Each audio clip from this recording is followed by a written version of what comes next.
We're back, we're live, we're here, we're at ThinkTech Hawaii on a given Monday for the AgriTech in Hawaii show.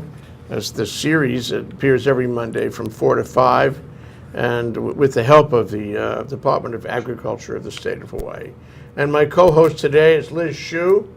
Liz, say hi. Hello, everybody. Thank you for being with us today. And our special guest today is Lani Weigert. She is the executive director of the Hawaii AgriTourism Association, and its office is in Hilo, and she joins us by Skype. Hi, Lani. Hi, Jay. Aloha, Liz. Aloha. Welcome to the show. Aloha, everyone. Thank you. you. Well, we're calling this show AgriTourism in Hawaii, and I must say that until I heard about it from Liz, I didn't know there was such a thing. So there must be a certain degree of maturation that we have, that we should not only have agriculture but agricultural tourism. We're stepping up. That's what's happening, and you were the person who designed this thing. So tell us, Lani, what is the Hawaii AgriTourism Association? Well, it's a statewide nonprofit association that helps with farmers and even tour operators, ranchers, anyone that's involved in agriculture and would like to bring visitors to their farm or ranches, which is why there's both sides of the aisle that we work with, meaning the tourism sector as well as the agricultural sector. And it was truly created to help the agricultural operators, the farmers and ranchers, to create supplemental income. And that's really why it was created here. However, I found that well beyond the reef of Hawaii, agritourism has existed for so many years. And although we're in pretty much the baby stages, it has been in operation out of Canada, many of the other countries, and definitely on the mainland, the West Coast, Midwest, East Coast, really have a lot of agritourism farms there. I mean, to the tune of millions of dollars. And so really, the Hawaii AgriTourism Association is largely about economic development. Sure. Well, farmers should have other centers of income.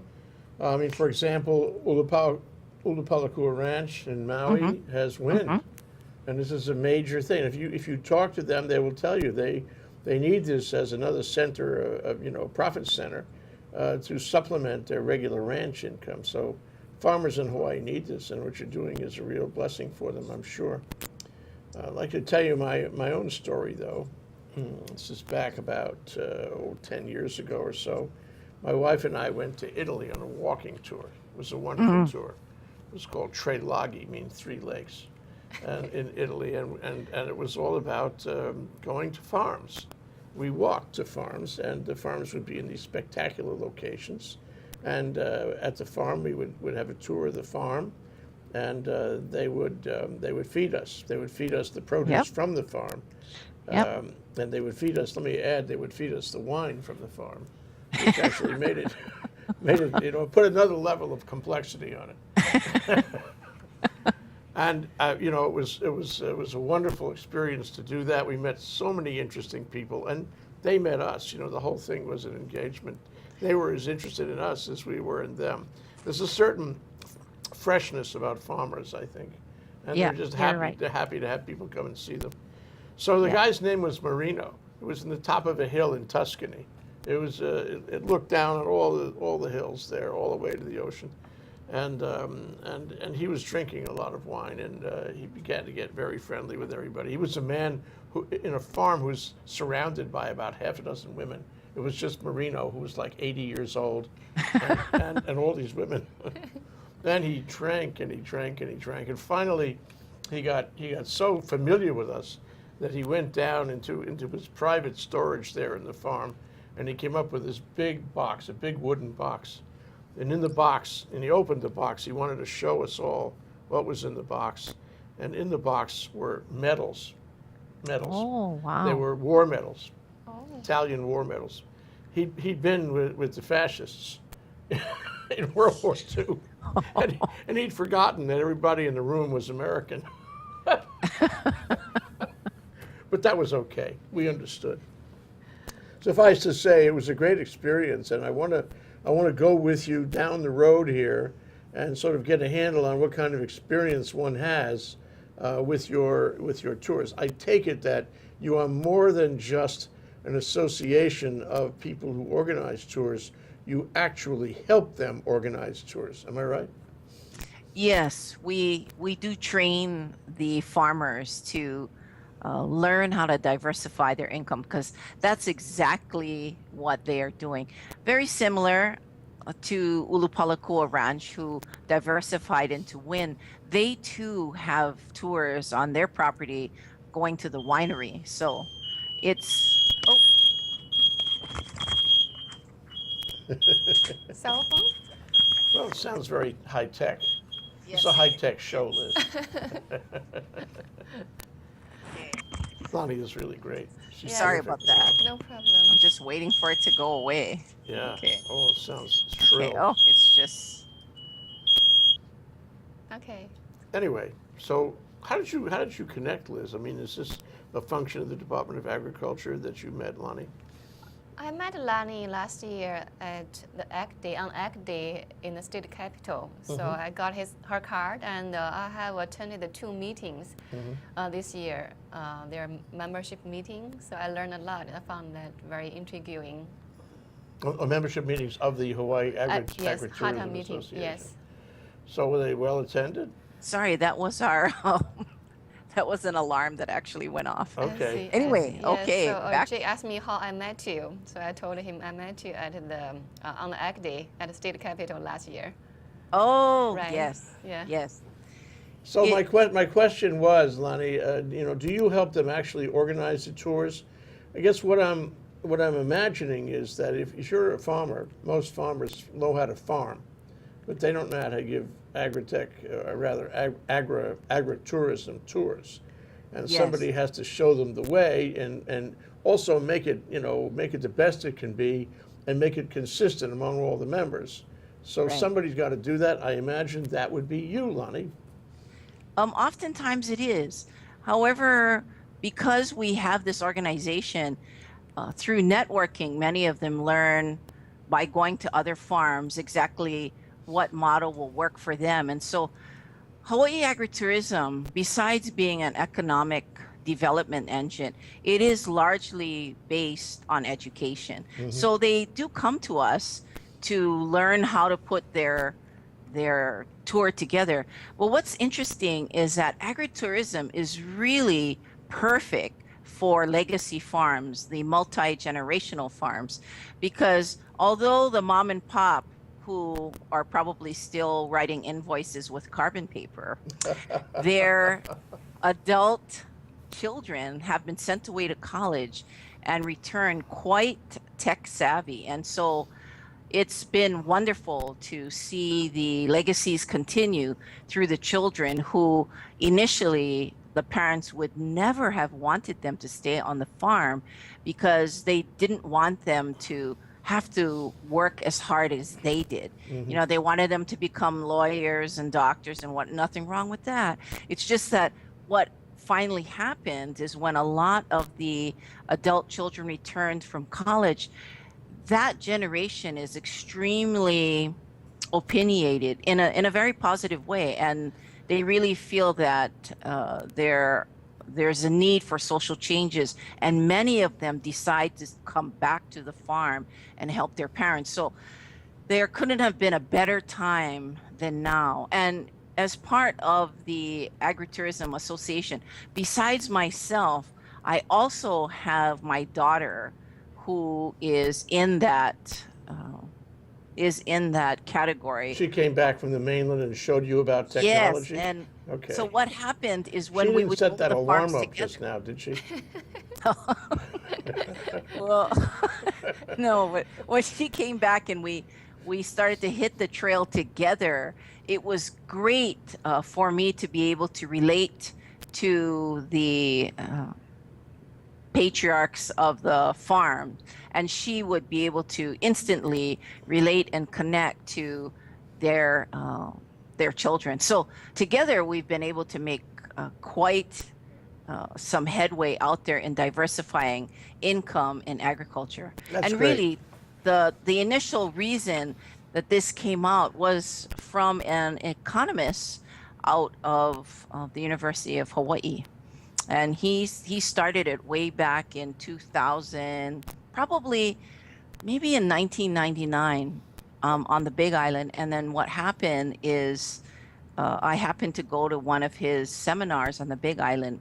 And, before you knew it, I was right in there helping him build this organization that went across the state. And who was that? What's his name?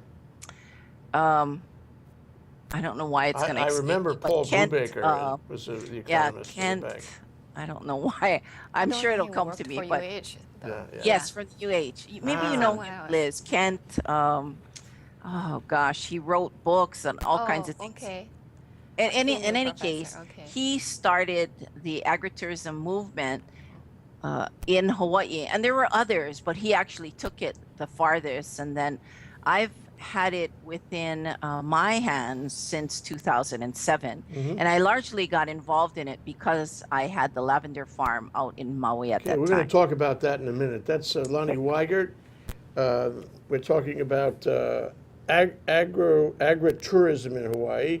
She is the executive director of the Hawaii AgriTourism Association, which is based in Hilo. She joins us by Skype from Hilo. We always like Skype. We'll be right back after this short break. I'm Hong Jiang, host for Asia in Review on Tuesdays. And I'm David Day, host for Asian Review on Thursdays. Both of us broadcast our respective shows at 4 p.m. And my topics tend to deal with questions related to environment, culture, history, and sometimes human rights. And my shows tend to be on international business, foreign policy, geopolitics, and national security. And you can watch our shows live on the ThinkTech website at thinktechhawaii.com. And you can also watch us on YouTube or Olalo. So come join us on Thursdays at 4 p.m. I'm David Day. And on Tuesdays at 4 p.m., I'm Hong Jiang. Aloha. Aloha. Okay, we're back. We're live here on a given Monday in the 4 to 5 block with AgriTech in Hawaii. And I'm joined by my co-host, Liz Shue, here in the studio in downtown Honolulu, in the core of downtown Honolulu in Pioneer Plaza.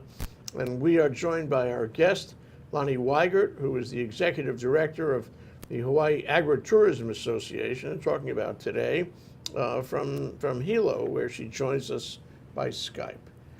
So Lani, you're in the farming business yourself. You have a lavender farm in Maui, in Kula, is that right? Yes, that is correct. And I've had that farm. I started it with my business partner, Ali'i Chang, probably about 12 years now.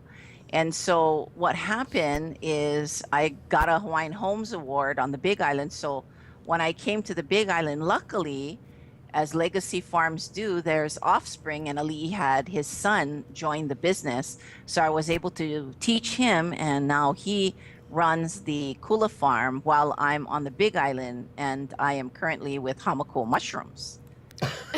Well, there's another farm involved then, eh? Yes, we want Yep. to know, yes. We Lavender stay to with the mushroom. farms. I love both. Yeah. So, okay, and so that gives you a fair grounding. Let me ask, are those two farms members of the association? I think I know the answer. Yes, they are. Yes, they How many absolutely members are. do you have altogether, Lani? Probably close to 200. Oh, no kidding. Now, are all of these 200 actively engaged in providing agri-tours to people who would like to see the farm, the agricultural business in Hawaii? Probably not all of them. In fact, the farmers are the hardest to get engaged in any regular type of routine because they're farming. So, to bring them indoors and have them get involved in certain things has been challenging. But what's nice is through technology, we're able to meet with people online in other formats so that they're able to come in to participate with us through the web now. And that has really helped. We're also going to be doing training videos on our website as well, so that farmers can tune in, after their long day and just, figure out what they need to learn at their leisure. So that's going to be another way that we'll be able to reach out to our membership. 200 right now, but I mean, potentially there are many more than 200, eh? Oh So, yes, yes. so much more, and it's more as the word gets out. I think people don't understand initially what ag tourism is. And for some, the myth is that ag tourism will be Disneyland on your farm or ranch, which does scare people away. And so I try to explain to them that we are not doing agritainment, which is indeed a term that is used in many parts of the country where people are doing, jumping castles and pony rides. Well, actually, pony rides are okay, but other kinds of things where it's more of a carnival type of setting versus a farm type setting. Well, is Kualoa Ranch one of your members, and do they fall within, the kind of activities you're talking about? Yes, they do. And what's neat about them is they bring in a lot of the tourism supporters because they work heavily with the tourism industry. And so they understand both sides of the aisle, which is really great. You mean there's only two sides? I thought there were many, because Kualoa Ranch, they're doing aquaponics too. Yes. They Well, never stop. When I mean two sides of the aisle, I mean tourism and agriculture. When you're putting those two blockbuster industries together, there something good must come out of it, and Yeah. Certainly it does. What's interesting about Kualoa Ranch is because they have so much land, diversifying into as many possible activities that's out there was really a goal for them, and they're doing quite well in that as well. How about my friend Richard Ha in Hamakua? Is he among your members? He's definitely among them. He has a fabulous farm, an incredible story, and people always want to come to farms that provide a lot of food for people. They are interested in learning who the farmer is, knowing him, how he grows his crop, what they do with it. All of those kinds of questions are really what drive people to the farm. Like case in point is at Hamakua mushrooms, because the people love the mushrooms so much. I'd say 95% of the visitors that come to that farm are local residents. Interesting. So I was going to ask you that's about the that. part that's really a myth across the state is they think, or the naysayers that think ag tourism is going to be, huge buses coming into rural areas. They just don't realize that the majority of the people coming to these farms are local Hawaii residents, and they may be coming from another island, but indeed they are residents here. And in fact, Liz made a good point. She had come up to the lavender farm, but she's a resident as well. wow. So it is amazing. I think initially when I started the lavender farm back in 2002, 100% of the people that visited that farm for a period of 5 years were all island residents, not a single visitor. They come for And- recreation. They come for curiosity. They Yep. come to get into Yeah. the outback a little bit. They come. I Yep. suppose they come for the food, because any self-respecting member of your association would try to sell them some food, wouldn't he? Yes, well, absolutely. And what happens is some of the challenges are, the permitting process and getting, your food made in a certified kitchen, all kinds of things. There's several loops that farmers have to jump through in order to get to a place where people can come to their place and have something that they grow and be able to consume it there at the farm. So, Liz, what is the connection between Department of Agriculture and this kind of agritourism?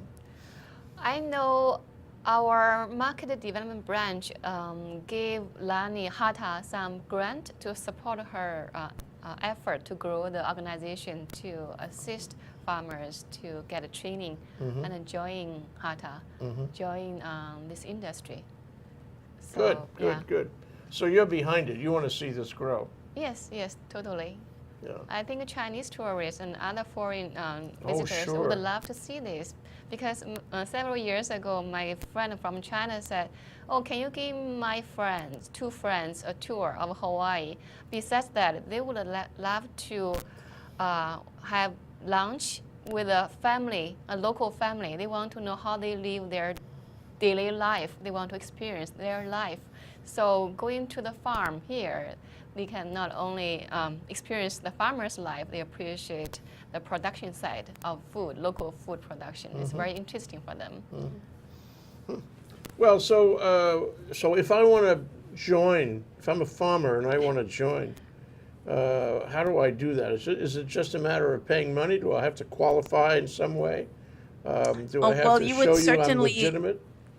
yeah, you would go to our website and you would see the different levels of membership, because maybe you're just curious and you want to come in on the most basic membership level to kind of check it out. That would be fine as well. But normally people that come to the website are looking for us because they've either experienced us at a conference, or they went to a tour and realized that we were sponsoring it. Just different ways that people hear.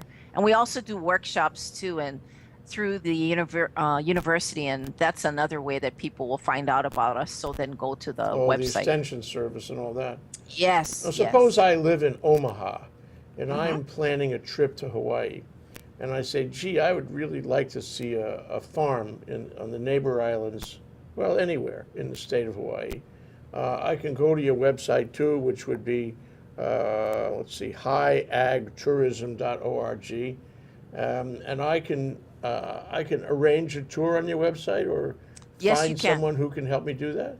Yes, yes, you can. And there's, depending on what island you could go there, click on a email link, and the email would actually come to me, and I would find out what island you're going to, etc., and what kind of thing you're interested in, so I could direct you to one of our member farms. Well, one of the things that strikes me is a lot of people will be based in Honolulu, and they will say, well, Lani, I'd like to, come to Big Island or Maui. Can you arrange the whole thing for me? Can you be my agent and set the whole thing up? Airfare, ground transportation, whatever I need to make a day trip and see not only one farm, but a number of farms. How do I do that? Can you help me do that? I certainly would be able to help you. What I do is I would connect you first with inter-island carrier, Regal Travel or Pleasant Island Holidays or something. And then I would direct them as to which farms were on each island, so that could be all confirmed for you. Because although we can help the farmer side, we're not tour operators, which require a whole nother list of permits and licenses. We are able to direct people to get what they need in order to come to visit farms. Okay. Well, I have the concern, and I'd like to get into it with you after the break, about how long or short the tour may be on a given farm. If I'm going to spend hundreds of dollars traveling to a neighbor island, I want to fill my time that day rather than just have a 15-minute experience. And I want to know, how you would set that up, how long a given tour is, what am I likely to see, what's the user experience, as I mentioned. So right after this break, Lani, we'll get back to that. Lani Sounds Weigert, good, Jay. she's the executive director of the Hawaii AgriTourism Association, operating out of Hilo, but actually all over the islands. And she joins us today by Skype. We have a really good connection. Thank you, Lani. And we'll be right back after this break. Hi, I'm Donna Blanchard, and I host the show Center Stage on the ThinkTech Hawaii digital series right here every Wednesday from 2 to 3 Hawaii time. I would really love to have you watch the show and see what we do here. I talk with some of the most amazing people artists, most of them, all of them involved in some sort of artistic process.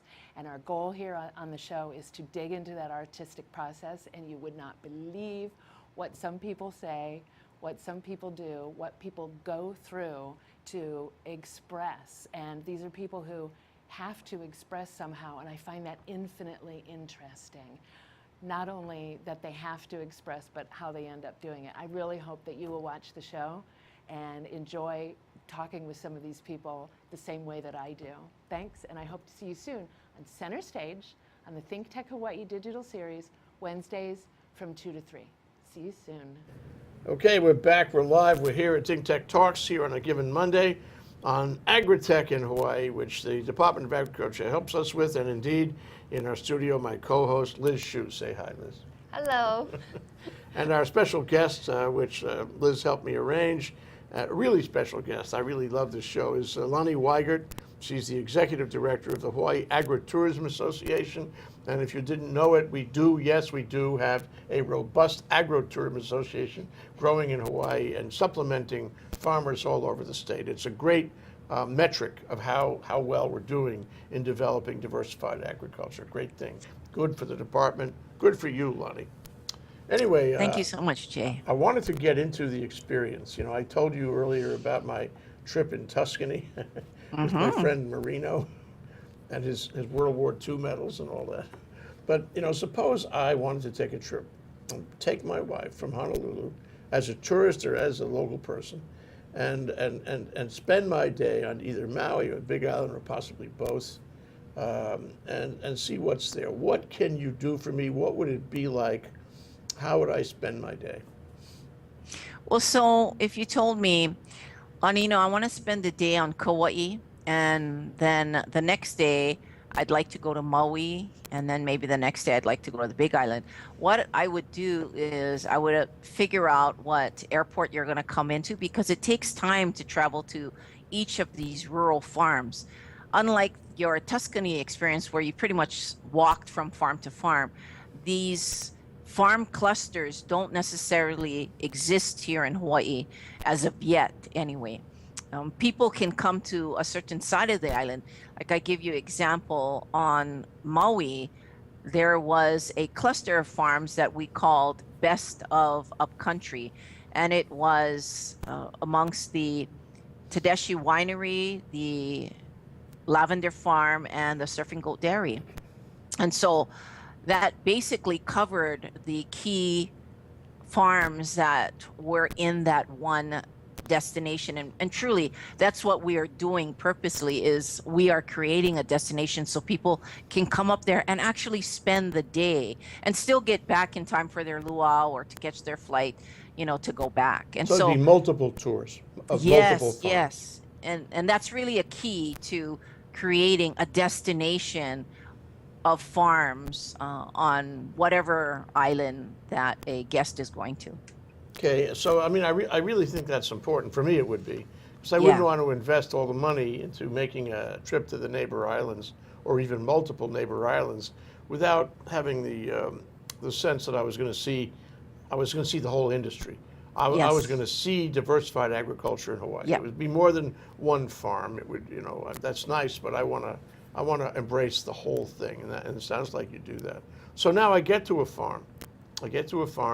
And I mean, I just pick any farm, diversified agriculture farm. What's my experience like when I get there? What happens?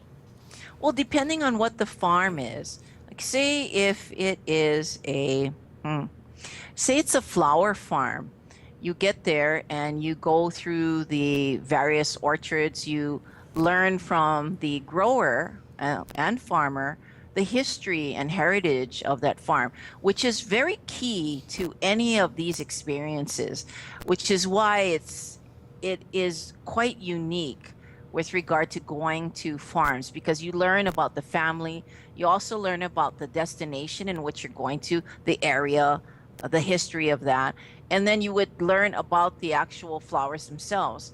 Say if it's an orchid farm, you'd learn about the different orchids, when they bloom, how difficult they are to grow, or how easy, just learning about that. And then normally there's some kind of part in there that would engage you, whether it's to pot one of the orchid plants or to learn how to graft one or something very simple, So but it's hands-on. engaging enough. Yes. I get to actually participate in the process Yes. of the Yes. farm. Yeah.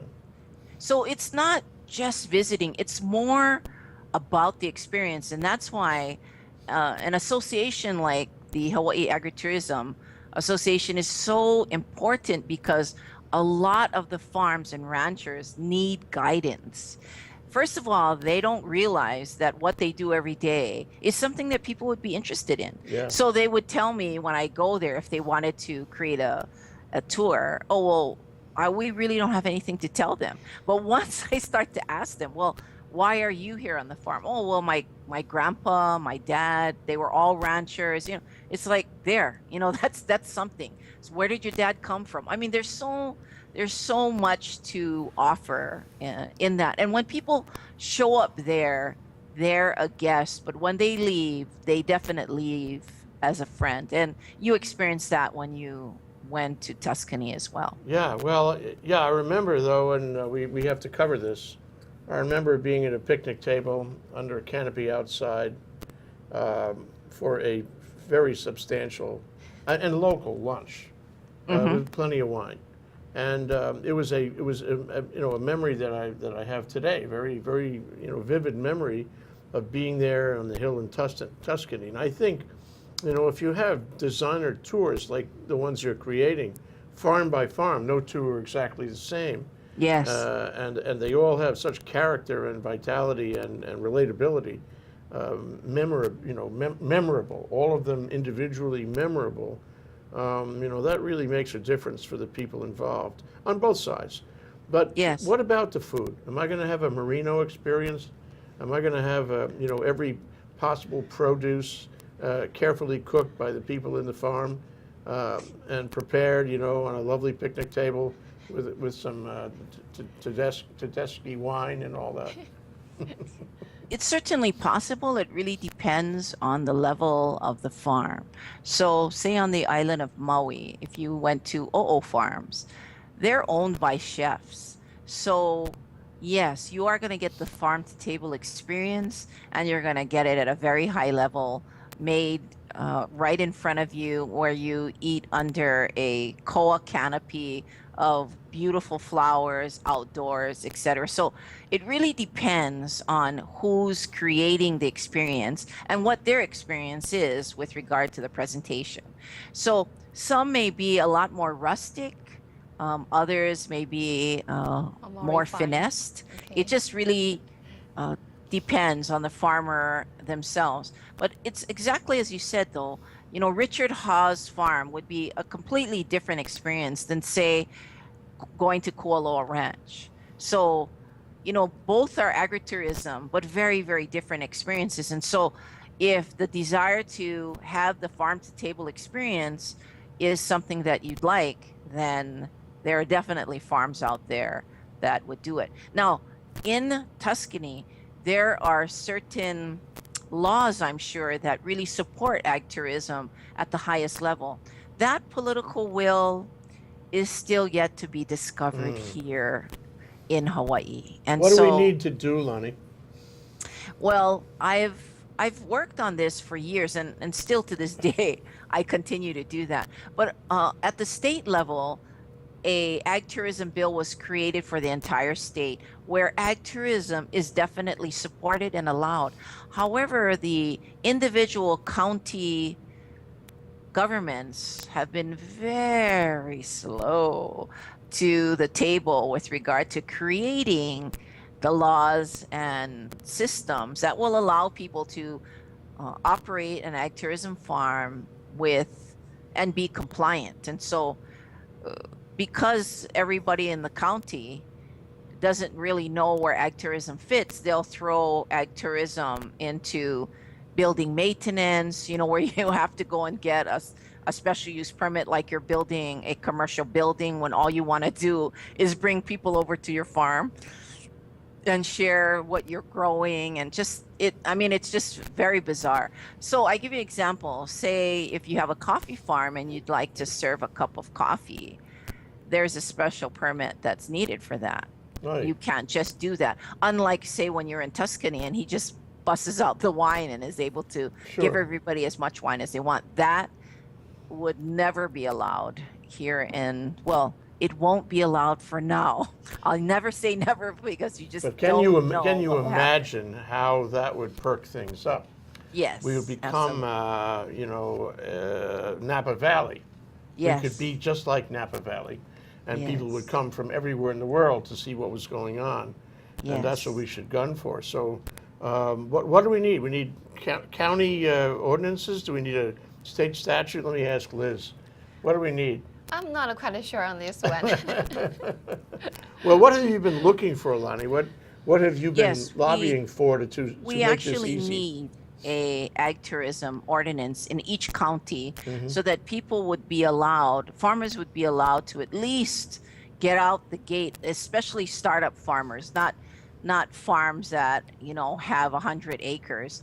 Startup farmers that are just trying to figure out how they can make ends meet. And we don't have that yet. Right now on the Big Island is the only county that has an ag tourism ordinance. However, it's so restrictive that no farmer has ever applied for it, really. And it was adopted back in 2008. So now an amendment is trying to be created to really identify smaller farms from larger farm operations, so at least the smaller farms can get out of the gate and start doing their lilikoi jelly and other things to get people to their farm and actually help them make the supplemental income, which will allow them to keep their farms open. So when I go to the county council here on the Big Island, really trying to advocate for this ag tourism bill to go through, I'm really telling them that it is about these legacy and heritage farms that will close if we don't allow diversity in their revenue, because most of the crops are not year-round crops. Ag tourism is a perfect solution to fitting in during the down season when no one is bringing in any money because they don't have a crop during that time. Ag tourism goes 24 hours every day of the year, and this is why it's quite a attractive economic engine if we can get everybody on board and moving. From your lips to God's ears, Lani. It's really, to me, it's not only that. It assists in tourism. Yes. It's a whole new cut of tourism. There are Yes. people who have been to Hawaii 27 times and they want something new. They want Yes. to go to the neighbor islands finally, or in greater Yeah. detail. They want to get out and see, beyond the standard tourist attractions. They want to see how the people live, and nothing would be more interesting than to see how the people live in agricultural settings. And furthermore, it's a public relations gambit on behalf of agriculture. Yes, Liz absolutely. is shaking her head. That's right. Totally agree. Yeah, if you do this, then you're showing local people, you're showing visitors, you're showing everyone that yes, we have diversified agriculture. Yes, we have wonderful farms, wonderful products. This is something important happening in Hawaii, which they don't know about. And so you sort of I do all agree. this public relations to the world, and you show that Hawaii has diversification. What's really interesting, Jay, is that on the mainland, say in the West Coast, they'll have every summer the school kids will go with their parents as something that they would do every year. They would go to XYZ peach farm and go and pick peaches and spend the day out there doing these kinds of memorable things that kids will grow up with. And yet here it's so difficult for us to just get them there. And yet when I was growing up, going over to a friend's house and picking mangoes and all of that, we didn't know that was a form of ag tourism, but it definitely was at that time. We just didn't know. We thought we had to just go over and help them rake up the leaves, from the mango trees. But I tell you, all of these things were things that we were doing for years. We just didn't have a name for it. And now that we do, it really does enrich the lives of people who come to visit, as you have experienced when you went to Tuscany as well. Oh, I Because- have to tell you about South Point. That South Point is an inn, an old Japanese inn there. Yes. Nobody ever yes. goes there, but it's called Shirakawa's Inn. So I used to ride bike around the Big Island. It's the Big Island, Right, South Point, yeah? right.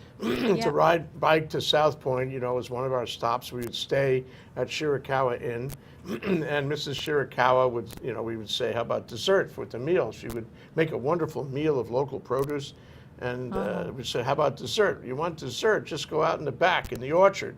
You can pick whatever you want, bring it inside, and that's your dessert. Well, what a wonderful opportunity that was. Yeah, right. This is what we need all over the islands. It's like Back to the Future.